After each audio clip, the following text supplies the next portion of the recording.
Hello, আসসালামু আলাইকুম। আজ নিয়ে এলাম তোমাদের জন্য সুন্দর একটা নতুন বর্ডার লাইনের ডিজাইন। বন্ধুরা কেমন আছো? আশা করি ভালো আছো। আমি তোমাদের সামনে যে ডিজাইনটা এখানে দেখাচ্ছি, এই ডিজাইনটা একটা বর্ডার লাইনের ডিজাইন। এটা যে কোনো বাচ্চাদের জামার বুকে অথবা যে কোনো একটা বর্ডার লাইনের জায়গায় করলে খুব সুন্দর দেখা যাবে। এখানে বিভিন্ন রকম ফোর আমি ইউজ করেছি, যেমন বোতাম স্টিচ, লেজি ডেজি, ডাল ফোর, আবার বুলিয়ান স্টিচ, শ্যাডো স্টিচ। তো আমি এখানে তোমাদের সাথে যেটা শেয়ার করতে যাচ্ছি সেটা এখন আমি শুরু করি।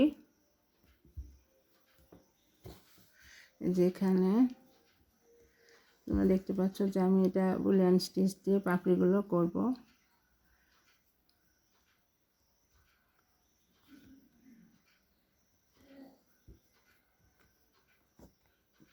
যেহেতু পাপড়ি করব একটু বেশি করে, তাই পেঁচিয়ে নিলাম।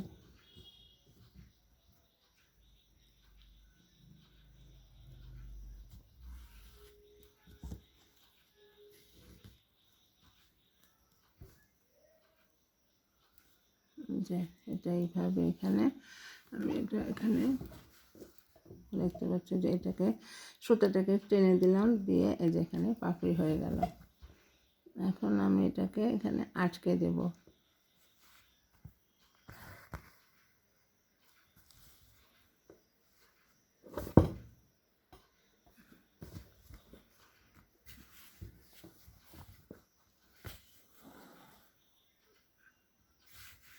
আর একটু ভালো করে আটকে দেই, যাতে এটা একেবারেই নড়াচড়া করতে না পারে।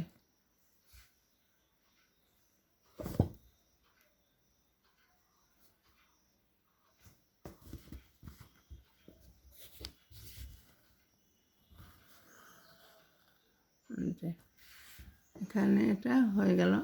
এবার আমি চতুর্থটা করি।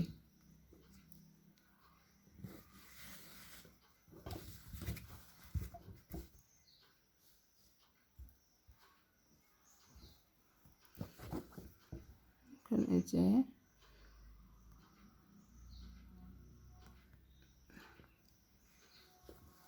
এখন আমি সুইয়ে যখন আমরা কাপড়ের সাথে সুইটা লাগিয়ে তুলব, অল্প একটু কাপড় দিয়ে তুললেই হবে।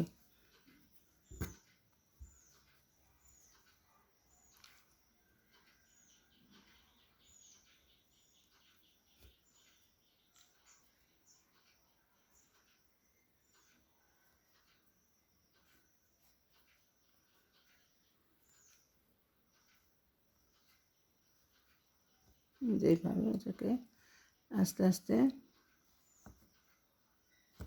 এটা সুইটা বের করার সময় একটু আস্তে বের করতে হবে, না হলে সব সুতোগুলো প্যাঁচ লেগে যেতে পারে।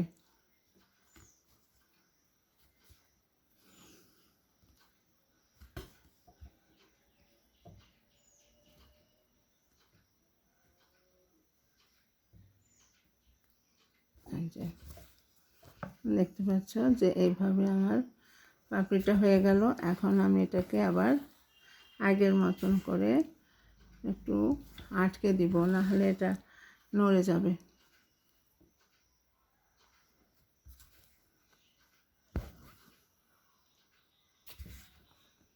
পাশেও আরেকটু দেই।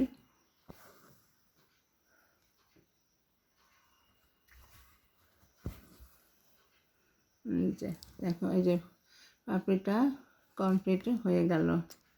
এখন আমার ফুলটা হয়ে গেছে। এইবার ফুলের মাঝখানে আমি ফ্রেঞ্চ নট দিয়ে ছোট্ট ছোট্ট করে ফিল আপ করে দেব, যেমন এই যে হলুদটাই করেছি তেমনি।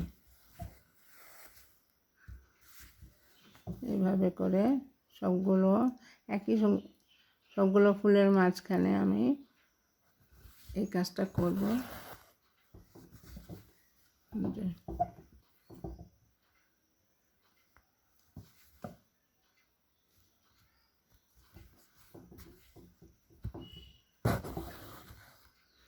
দেখো এভাবে সবগুলোতে আমি দিয়ে দিচ্ছি।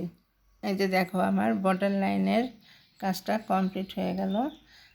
যদিও ভিডিওটা একটু বড় হয়ে গেল, তবুও ধৈর্য ধরে একটু যদি দেখো তাহলে বুঝতে পারবে যে দেখো কত সুন্দর হয়েছে। এটা আমরা যে কোনো জামার নিচে অথবা ওড়নার কিনারে অথবা শাড়ির পাড়েও যেখানে করি সেখানে কিন্তু খুব সুন্দর দেখা যাবে। তো বন্ধুরা, কেমন লাগছে? ভালো লাগলে অবশ্যই সাবস্ক্রাইব করো আর সাথে থেকো। দেখার জন্য অনেক ধন্যবাদ। আসসালামু আলাইকুম।